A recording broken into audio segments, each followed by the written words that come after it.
Getting sued is no fun, but there's a perception in the real estate industry that people will only sue you if they think you have insurance. That is not true. I'm Jamie Billotte Moses, an attorney and shareholder with Fisher Rushmer in Orlando. I've represented real estate professionals in litigation and licensure complaints for over 20 years. Let's take 5 minutes to talk about some common myths and facts about E&O insurance.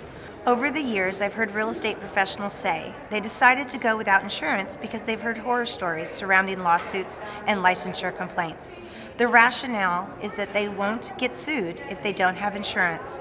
Wrong. The worst case scenario is when a plaintiff realizes there's no money to go after, so they go after your license instead. With E&O insurance, you may be able to avoid a complaint against your license.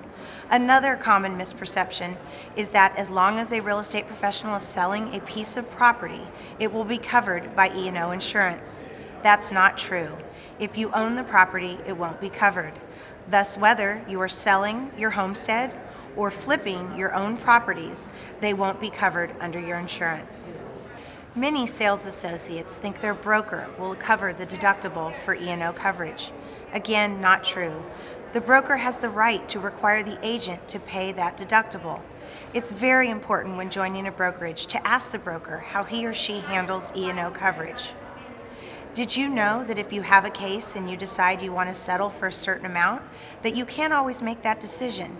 In most insurance policies, there is a cooperation clause, and some policies contain a provision stating the insurance company can determine when to settle.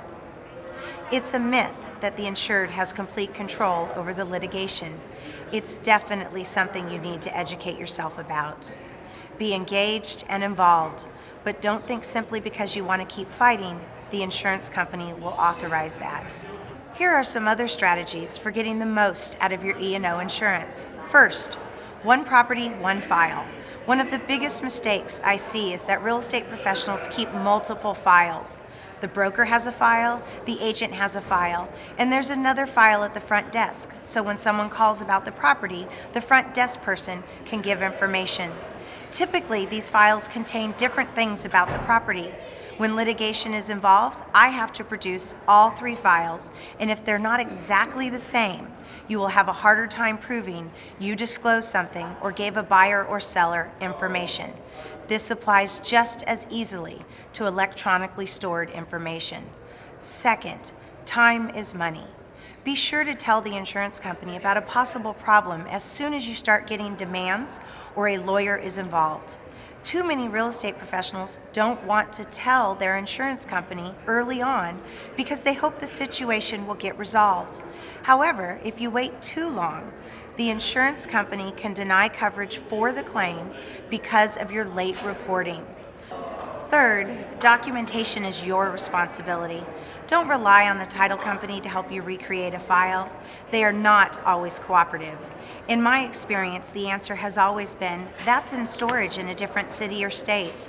Plus, they only keep what's important to the title transaction, not the disclosures and other paperwork. You must keep all the paperwork for your transactions. With some organization and knowledge about the facts, you can limit your liability and be prepared to fight back should a buyer or seller file a lawsuit or a licensure complaint.